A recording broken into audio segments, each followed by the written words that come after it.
Chapitre 15. Fonctionnement et dynamique des écosystèmes. Comment les écosystèmes évoluent-ils au cours du temps ? Un écosystème représente l'ensemble des conditions d'un milieu, des êtres vivants, et des interactions entre ces êtres vivants et avec leur milieu. Une forêt est un exemple d'écosystème, tout comme une mare. Parmi les interactions entre êtres vivants, il y a les relations alimentaires, représentées par une flèche entre les deux êtres vivants concernés. Cette flèche signifie « est mangé par ». Plusieurs êtres vivants connectés par ces interactions forment une chaîne alimentaire, et plusieurs chaînes alimentaires forment un réseau alimentaire. En observant les écosystèmes au cours du temps, on constate qu'ils font face à des variations.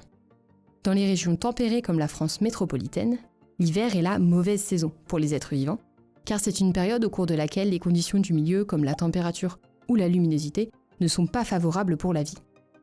Ainsi, ces variations du milieu ont pour conséquence des variations sur la présence d'êtres vivants. Durant le printemps et l'été, les animaux sont souvent actifs, par exemple pour la recherche de nourriture ou la reproduction. Les végétaux sont en fleurs ou portent des fruits. En hiver, à l'opposé, certains animaux hibernent, comme les hérissons, et d'autres migrent vers des régions au climat plus favorable à cette période, comme certains oiseaux. Les végétaux peuvent passer cette mauvaise saison sous différentes formes, bourgeons, rhizomes, etc. Mais attention, la mauvaise saison n'est pas toujours l'hiver. Dans des pays tropicaux, la saison sèche est la mauvaise saison, car il fait chaud et sec, l'eau est rare et la chaleur peu supportable.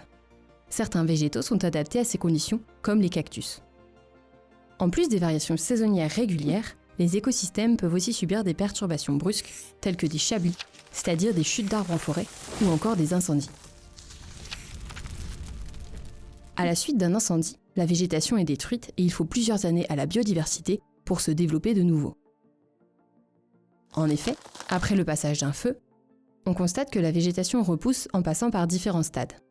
Herbes, fougères, arbustes, puis arbres de plus en plus grands. Toutefois, si les perturbations sont trop fréquentes, il peut y avoir une diminution de la biodiversité. Ainsi, l'écosystème est en perpétuelle évolution, s'adaptant au fil des saisons ou pour faire face aux perturbations qui surviennent durant ce cycle.